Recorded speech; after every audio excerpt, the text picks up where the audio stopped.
inzwischen gibt es nun auch unterschiedliche Angaben dazu, wie Haniyeh getötet worden sei. Die Hamas und der Iran behaupten, er sei bei einem gezielten israelischen Luftangriff getötet worden. Israel hat sich bislang nicht geäußert, bestreitet aber auch, einen Luftangriff auf den Iran geflogen zu haben.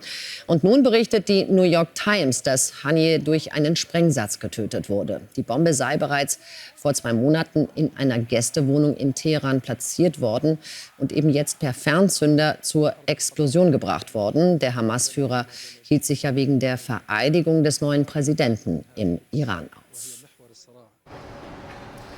Fragen wir nach bei Paul Ronsheimer, zugeschaltet aus Tel Aviv. Also jetzt gibt es eben die Meldungen, er sei durch eine Bombe getötet worden. Und diese Bombe sei eben schon vor Wochen in diesem Gästehaus in Teheran platziert worden. Wie glaubwürdig sind diese Informationen? Die New York Times bezieht sich da auf mehrere Informanten in der Region, unter anderem aus dem Iran direkt. Von daher halte ich diese Informationen für sehr glaubwürdig.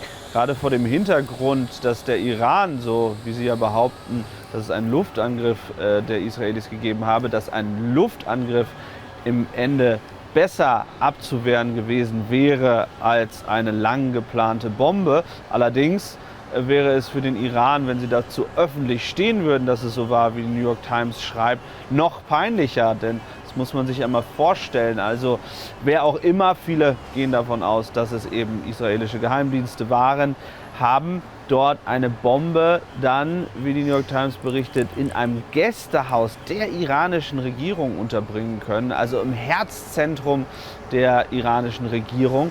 Und das ist für die Führung dort natürlich extrem peinlich, dass genau so dann der Hamas-Anführer ums Leben gekommen sein soll. Extrem peinlich, du sagtest, dementsprechend ja auch direkt die Ankündigung, man wolle Vergeltung üben, Rache üben. Es scheint klar, dass der Iran angreifen will, Paul. Die Frage ist offensichtlich nur, wann wird es passieren, wo genau wird es passieren? Gibt es dazu schon irgendwelche Informationen?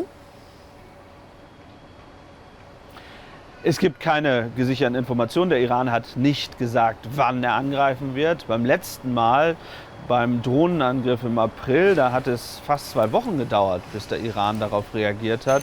Was ich höre aus der israelischen Regierung ist, dass man jetzt mit einer schnelleren Reaktion rechnet. Nicht heute tagsüber, heute ist Freitag, heute findet ja auch erst die Beerdigung von Haniyeh, dem Hamas-Anführer, in Katar statt.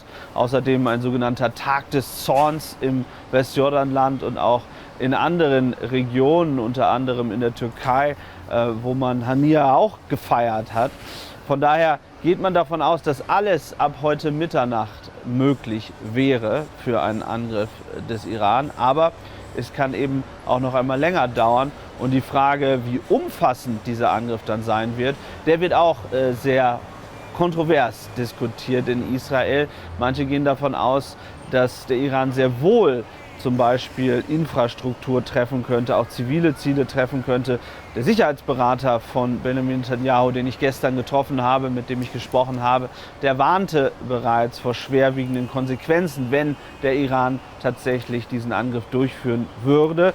Bedeutet, greift der Iran an, ist dann die Frage erneut, wie reagiert Israel?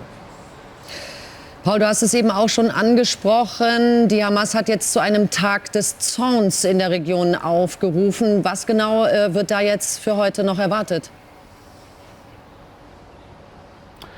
Da werden die Emotionen, auch der Hass auf Israel, ganz sicher noch einmal geschürt in der ganzen Region. Möglicherweise auch als Vorbereitung darauf, dass man Israel angreifen werde. Es gibt ja auch die Frage, inwieweit die Proxys, also die Verbündeten des Iran, dort mitmischen würden. Also einmal der Libanon, wo es ja ebenfalls einen israelischen Angriff oder in dem Fall einen gesicherten israelischen Angriff auf einen Hisbollah-Kommandeur gegeben hat, auch erst vor wenigen Tagen.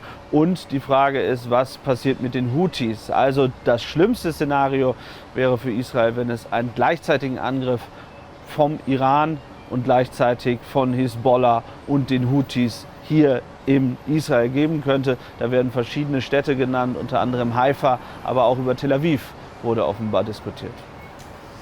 Paul, danke schön für diese ganzen Infos und Einschätzungen aus Tel Aviv.